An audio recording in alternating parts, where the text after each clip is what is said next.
نظام ہستی چلا رہا ہے، وہی خدا ہے، کوئی تو ہے جو نظام ہستی چلا رہا ہے، وہی خدا ہے، دکھائی بھی جو نہ دے نظر بھی وہ آ رہا ہے، وہی خدا ہے، وہی خدا ہے، وہی خدا ہے، نظر بھی رکھے سماتے بھی وہ جان لیتا ہے، نیتیں بھی جو خانہ لاشعور میں جگمگا رہا ہے، وہی خدا ہے، وہی خدا ہے، وہی خدا ہے۔ السلام علیکم ورحمۃ اللہ وبرکاتہ۔ آپ دیکھ رہے ہیں ہیلپینوز اسٹوڈیوز آفیشیل پہ پاکستان کی فرسٹ ایور رمضان ڈیجیٹل ٹرانسمیشن۔ آج ہے 23 رمضان المبارک۔ پچھلی رات جو ہے ہماری تاخرات کی گزری ہے۔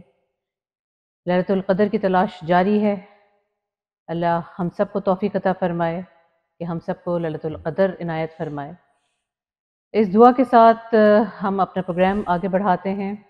ہمارے ساتھ ہیں ہمارے ریسرچ اسکالر سید شہریار داؤد صاحب۔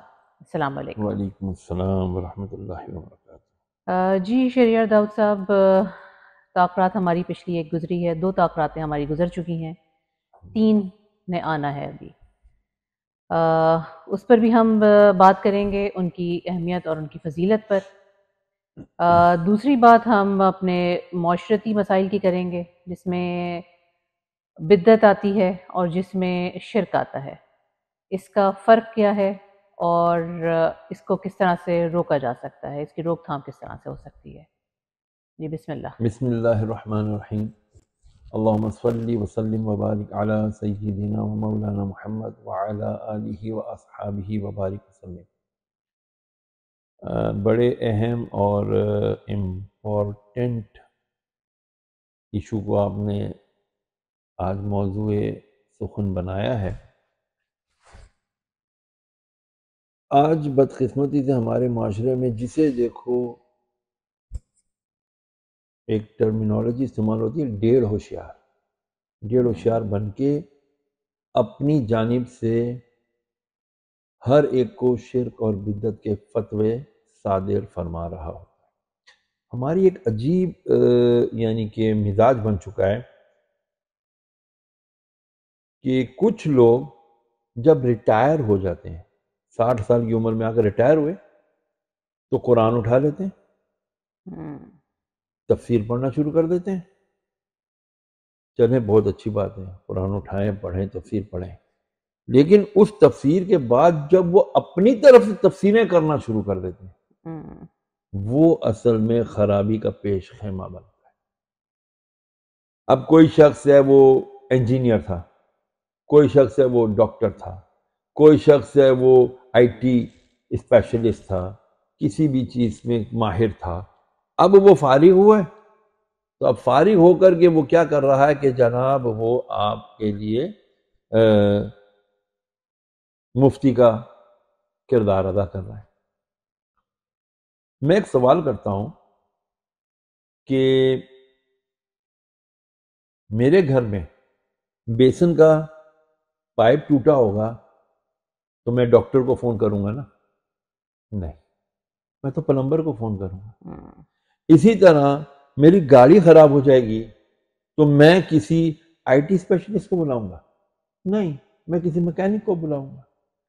گاڑی کا رنگ، گھر کا رنگ خراب ہو گیا ہے یا فرنیچر خراب ہو گیا ہے تو میں ظاہری بات ہے ڈاکٹروں کو نہیں بلاؤں گا، میں کسی بہت اچھے کارپینٹر کو بلاؤں گا. مینز کہ جب کسی چیز کے اندر کوئی خرابی پیدا ہو جائے اور اس کو ریپیئر یا ریفربش کرنے کی نوبت پیش آئے تو ہمیں اسی متعلقہ ڈپارٹمنٹ کا بندہ یا اسی ڈومین کا بندہ منگانا پڑتا ہے کہ بھئی آپ یہ آ کر کے اس کو صحیح کرنا. بالکل. اب یہ دیکھیے یہاں ہوتا کیا ہے کہ جس کو دیکھو سب سے آسان کام یہی ہے کسی پہ فتویٰ لگانا، سب سے آسان کام یہی ہے اپنی طرف سے دین کا اسکالر بن جانا، سب سے آسان کام یہی ہے اپنی طرف سے دین کی تشریحات دیتے رہنا. یاد رکھیے گا کہ جو عالم دین نہیں ہے اس کو جمعے کا بیان یعنی خطبہ دینا، تقریر کرنا اجازت نہیں ہے، ناجائز ہے اس کے لیے. اور ہمارے ہاں ذرا 2 جماعت پڑھتے ہیں، 2 کتابیں پڑھ لیتے ہیں، اپنے سامنے حدیث کی کتاب رکھ لیتے ہیں، قرآن رکھ لیتے ہیں، اور جی آؤ جی میں تمہیں تفسیر بتاؤں گا، اور جی دین تو بڑا آسان ہے، تم مولویوں نے مشکل کر دیا ہے، تم تو ہمیں پڑھنے ہی نہیں دیتے ہو، ہم خود پڑھیں گے جی ہم خود پڑھیں گے. آج ایک یہ نیا ٹرینڈ چل پڑا ہے. نتیجہ کیا نکلتا ہے کہ اس میں سے کچھ ایسے برساتی مینڈک نکل آتے ہیں اور کہتے ہیں ہو یہ شرک ہے، یہ بدعت ہے.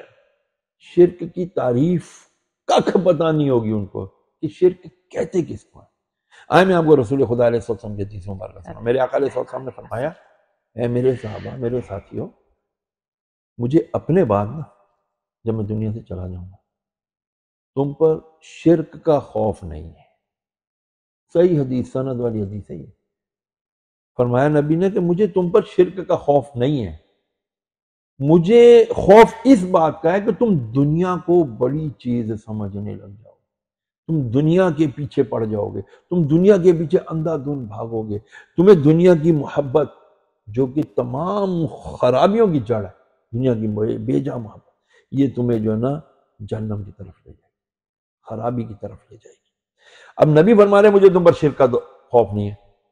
تو ہمارے ہاں بیٹھ کر کے سو کالڈ اسکالرز، خود ساختہ اسکالرز، یا بعض لوگ ایسے بھی ہوتے ہیں جو ہوتے ہیں مذہبی ہیں لیکن پتہ نہیں وہ کیسے مذہبی ہوتے ہیں. ہاں یہ کر دیا شرک ہو گیا، مزار کو چوم لیا شرک ہو گیا، اوہ تم نے کسی سے مدد مانگ لی شرک ہو گیا، غیر اللہ سے مدد مانگ لی. ارے اللہ کے بندے شرک کا مطلب تو جانو، شرک کہتے کس کو؟ عام سادہ، جو میں یہاں پر کوئی بہت بڑی بڑی ٹرمینالوجیز اسلام کی شرعی فقہی نہیں استعمال کروں گا، سمپل سمجھانے والی بات، چونکہ عوام دیکھتی ہے ہمارے یہاں پروگرامز کو. شرک کہتے ہیں اللہ کے علاوہ کسی اور کو، ظاہر بات اللہ کے علاوہ جو بھی ہے وہ مخلوق ہے، کہ اللہ نے تخلیق کیا نا، وہ ازل سے ابد سے، وہ ازلی ہے ابدی ہے قدیم ہے اللہ، اس کو کوئی پیدا کرنے والا نہیں ہے. قرآن سے ہے نا قل هو اللہ احد اللہ الصمد، ٹھیک ہے. تو اللہ کے علاوہ کسی اور کو الہ ماننا یعنی عبادت کے لائق جاننا، سمجھنا اور پھر اس کی عبادت کرنا، یہ شرک ہے. اب اس کے اندر بہت ساری اقسام ہیں، میں ابھی اس کی تفصیل میں نہیں جاتا. تو مجھے ذرا بتائیے تو صحیح، کسی نے اگر کسی بزرگ کے مزار کو چوم لیا تو کیا یہ شرک ہوا؟ بچے کو چومنا پھر شرک ہے. اگر مزار چومنا شرک ہے تو باپ ماں کا اپنے بچے کو چومنا بھی پھر شرک ہوا. تو جب بچے کو چومنا شرک نہیں ہے تو مزار کو چومنا بھی شرک نہیں ہے. میں کسی پروگرام کے ہم لوگ ریکارڈنگ پہ تھے، نوری شاہ بابا تین ہٹی والے بزرگ رحمۃ اللہ علیہ کے مزار پر تھے، وہاں کسی نے مزار پر آ کے مزار کو چوم لیا. بلال قطب صاحب تھے میرے ساتھ، وہ کہنے لگے او شاہ صاحب دیکھیں یہ اس نے مزار چوم لیا، اس نے شرک نہیں کیا. میں نے ان سے کہا بات سنیں، اس شخص نے مزار کو چوم کر اصل میں شرک کو کاٹا ہے، کہ یہ کیسی بات کر رہے ہیں شریعت؟ میں نے کہا بھائی جس نے مزار کو چوما ہے، پہلی بات تو اس نے اس بات کا اعلان کیا ہے کہ میں نے اس مزار کو اللہ نہیں سمجھا، خدا نہیں سمجھا، کیونکہ خدا کو تو چوما ہی نہیں جا سکتا، خدا تو پسند، اللہ تو جسم سے پاک ہے، سمت سے پاک ہے، ڈائمینشن سے پاک ہے، وہ تو ہماری احاطہ عقل میں آ ہی نہیں سکتا۔ تو جس نے چوما ہے مزار کو، تو پہلی تو بات یہ ہے کہ اس نے شرک نہیں کیا بلکہ شرک کو کاٹا ہے، بتا دیا کہ میں اس کو اللہ نہیں سمجھا، خدا نہیں سمجھا، اس لیے میں نے اس کو چوما ہے۔ نمبر 2،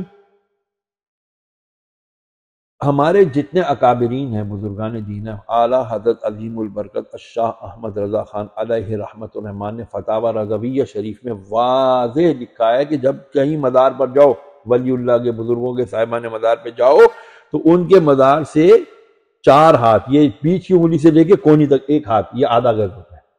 4 ہاتھ کا مطلب آدھا اور 1 گز، 2 گز مزار سے دور کھڑے رہو، ہاتھ باندھ کر کھڑے رہو، سورہ فاتحہ پڑھو، سورہ اخلاص پڑھو، سورہ فلق، سورہ ناس پڑھو، ہاتھ اٹھاؤ، یا اللہ جو کچھ پڑھا نبی کریم علیہ السلام کی بارگاہ میں ہدیہ کرتا ہوں، اور تمام انبیاء رسول کو درجہ بدرجہ ہوتے ہوئے یا اللہ اس ولی اللہ کو بھی پیش کرتا ہوں، ان کے صدقے مولا تم میری بھی مغفرت فرما، میری اہل و عیال کی، پوری امت اسلامی کی مغفرت فرما، یا اللہ جیسے یہ عمل کر کے آج ولی اللہ ہوئے کہ ہم ان کے مزار پر آئے، مولا ہمیں ان کی تعلیمات پر عمل کرنے کی توفیق عطا۔ بدقسمتی ہماری یہی ہے کہ ہم جب مزارات پر جاتے ہیں تو ہم جا کے بس اپنی دنیاوی اغراض و مقاصد کے لیے تو دعائیں کرتے ہیں، ان بزرگ جیسا بننے کی دعا نہیں کرتے۔ ہمارے اندر ایک اور بہت بڑا عیب ہے، ہم نیک دکھنا چاہتے ہیں، ہم نیک بننا نہیں چاہتے، ہم شریعت اپنے اوپر نافذ نہیں کرنا چاہتے۔ ویری سوری، جب بندہ پہلی دفعہ چوری کرتا ہے نا، شریعت کہتی ہے اس کے الٹے ہاتھ کی انگلی کا یہ پورا کاٹا جائے گا، دوسری دفعہ کی یہاں سے کاٹا جائے گا، تیسری دفعہ کی انگلی پوری اڑا دی جائے گی، اور پھر بھی چوری کرتا ہے، عادی ہو گیا، اب اس کا ہاتھ اڑا دیا جائے گا، الٹا ہاتھ پورا پونچے سے کلائی سے کاٹ دیا جائے گا۔ یہ کیوں کیا جائے گا؟ بتدریج، تاکہ اس کو ڈر آ جائے، خوف آ جائے، عبرت آ جائے، اور وہ آئندہ نہ کرے۔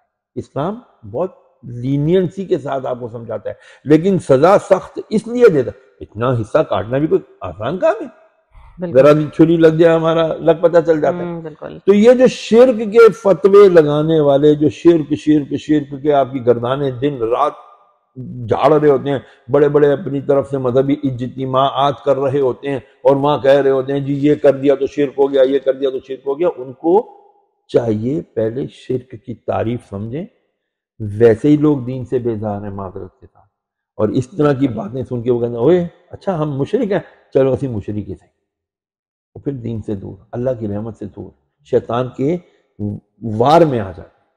دوسری بات آ جاتی جی بدعت، جی نبی نے نہیں کیا بدعت ہے، نبی نے تو بھائی اس قسم کے کپڑے بھی نہیں پہنے، نبی نے تو بھائی اس قسم کے بال بھی نہیں رکھے، نبی نے یا ازواج رسول نے یا صحابہ نے یہ عمل تو نہیں کہ جو آج ہم سارے کر رہے ہیں، اس طرح تو ہم سارے کے سارے ڈیفالٹر ہو گئے۔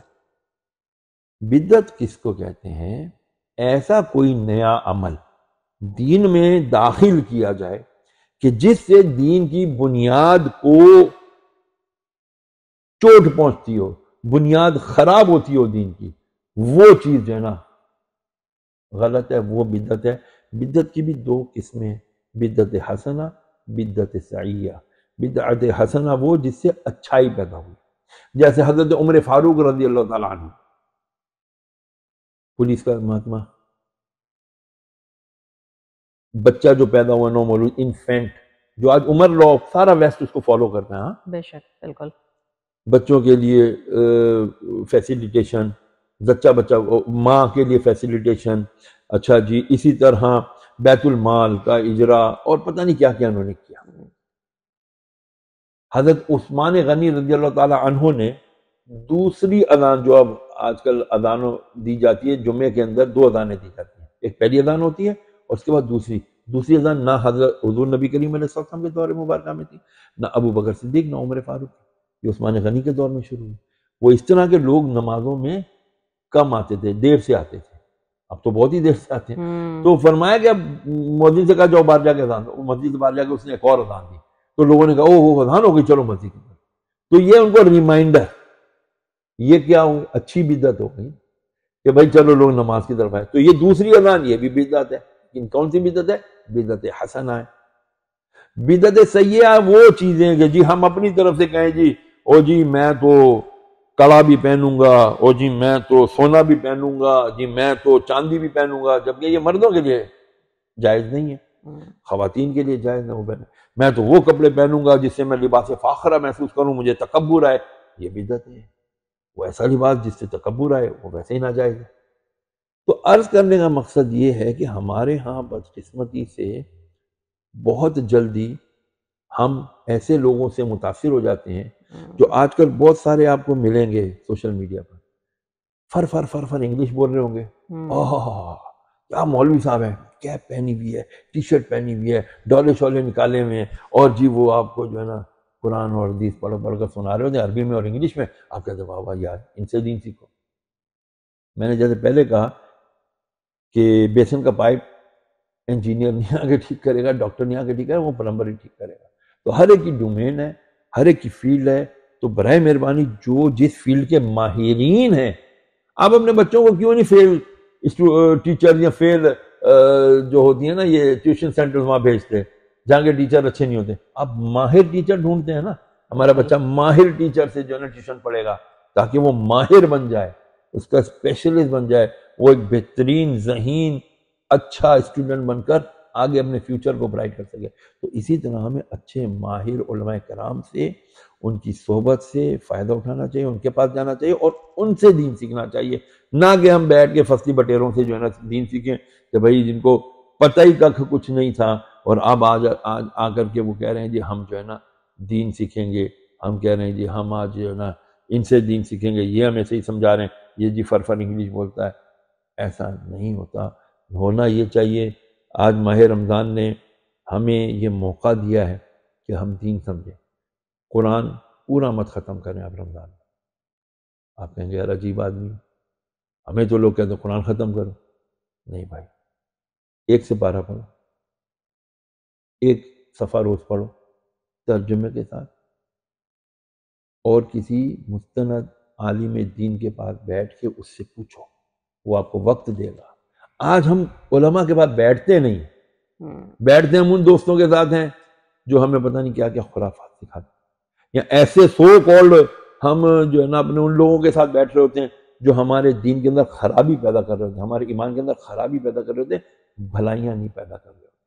تو جب ہم اچھے سلجھے ہوئے سمجھدار علماء مفتیان کرام کے ساتھ بیٹھیں گے تو ایک تو یہ ہمارا گیپ ختم ہوگا, جو ہمارا ایک بڑا گیپ ہو گیا ہے علماء اور عوام کا. اسی طرح اپنے والدین کے ساتھ بھی بیٹھا کریں کہ والدین بھی جو تربیت کرتے ہیں بہترین ہوتی ہے, لیکن شرط یہ ہے والدین کی بھی تربیت ہوئی ہو, ان کی بھی جو آج اچھی تربیت نہیں ہوئی. آج کی نوجوان نسل دین سے بہت دور ہے. میں آپ کو کیا عرض کروں, میں نے شاید پہلے بھی عرض کیا تھا کہ ہمارے ہاں بڑی قحط ہو گیا اس بات کا کہ لوگ جتنے ہمارے انسٹیٹیوشن ہیں, پہلے اتنے انسٹیٹیوشن نہیں تھے لیکن علم تھا, اب انسٹیٹیوشن بہت ہو گئے ہیں, اب معلومات ہیں, علم نہیں ہے, نالج نہیں ہے, انفارمیشن ہے. اور انفارمیشن ٹیکنالوجی نے تو آج آپ کو پتہ ہے اب نئی چیز آ گئی ہے, کیا آرٹیفیشیل انٹیلیجنس AI, اس نے ایک الگ تباہی مچا رہی ہے. بری چیز نہیں ہے لیکن ہر چیز کا مس یوز اینڈ گڈ یوز ہوتا ہے. ہم لوگ ابیوز کرتے ہیں, نتیجہ دین سے دوری, نتیجہ اللہ سے دوری, نتیجہ رسول اللہ سے دوری. یاد رکھیے اللہ کے رسول علیہ السلام کا جب تک دامن نہیں پکڑیں گے, آپ کے اہل بیت سے محبت کا دامن نہیں پکڑیں گے, آپ کے اصحاب کرام کا دامن نہیں پکڑیں گے, ہم راہ نجات کو نہیں پا سکتے. ہم بھٹکتے رہیں گے, اور اس بھٹکنے کے اندر کہیں ایسا نہ ہو موت آ جائے, خدا نہ خواستہ ہم بے ایمان چلے گئے. میرے نبی علیہ السلام نے فرمایا کہ جس کو اپنے ایمان کے چھن جانے کا, ایمان کے ضائع ہو جانے کا خوف نہیں رہتا, مجھے ڈر ہے کہ کہیں مرتے وقت اس کا ایمان نہ سلب ہو جائے.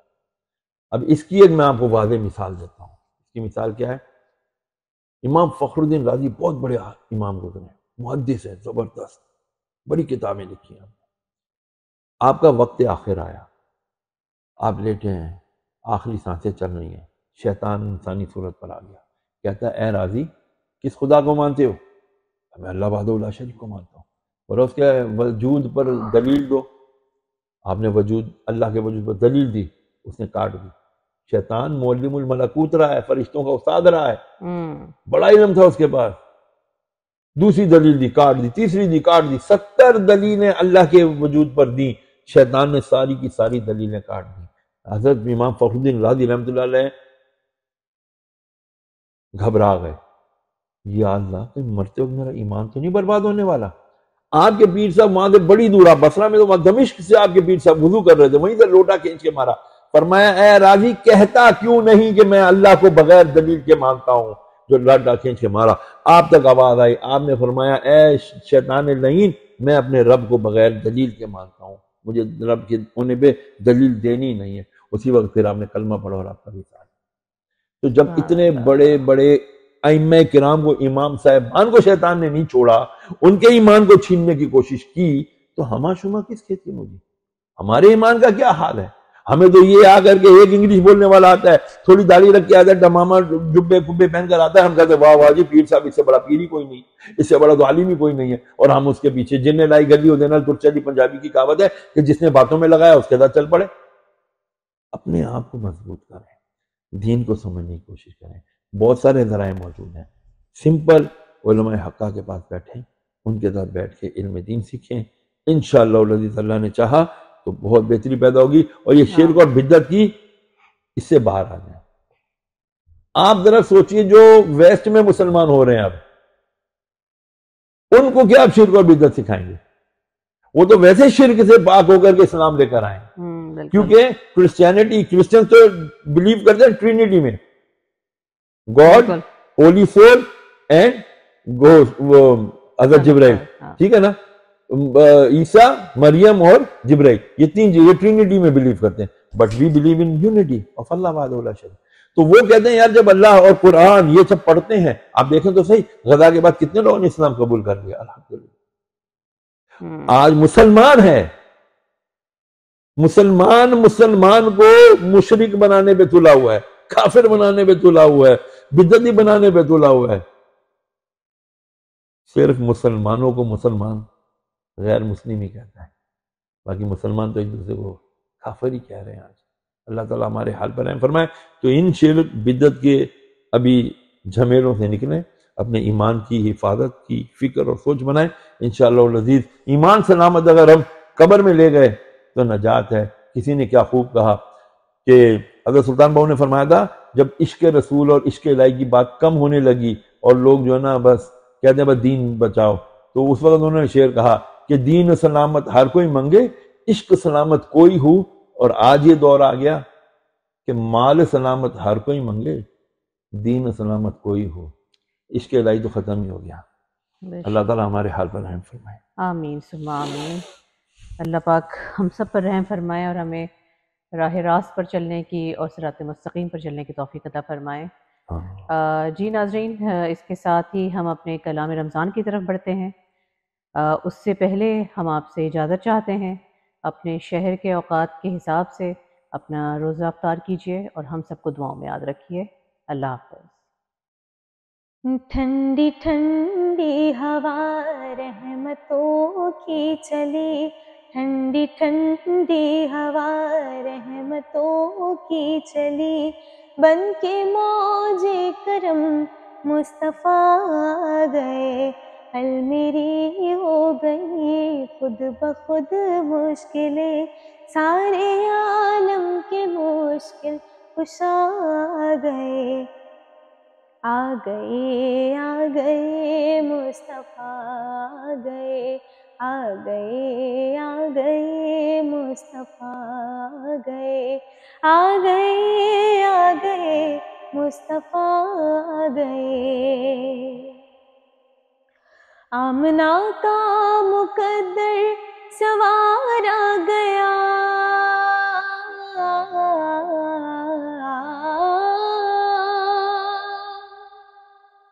آمنہ کا مقدر سوارا گیا، گود میں چاند جن کی اتارا گیا، گود میں چاند جن کی اتارا گیا، خوش مقدر حلیمہ مبارک تجھے، گود میں تیری خیر الورا آ گئے، آ گئے، آ گئے مصطفیٰ آ گئے۔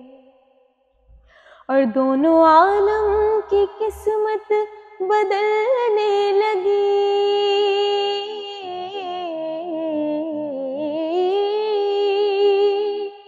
دونوں عالم کی قسمت بدلنے لگی، نور میں ساری کونین ڈھلنے لگی، نور میں ساری کونین ڈھلنے لگی، حور و غلمان سلامی کو جھکنے لگے، حور و غلمان سلامی کو جھکنے لگے، فرد رضوان صلی اللہ آ گئے، آ گئے، آ گئے مصطفیٰ آ گئے۔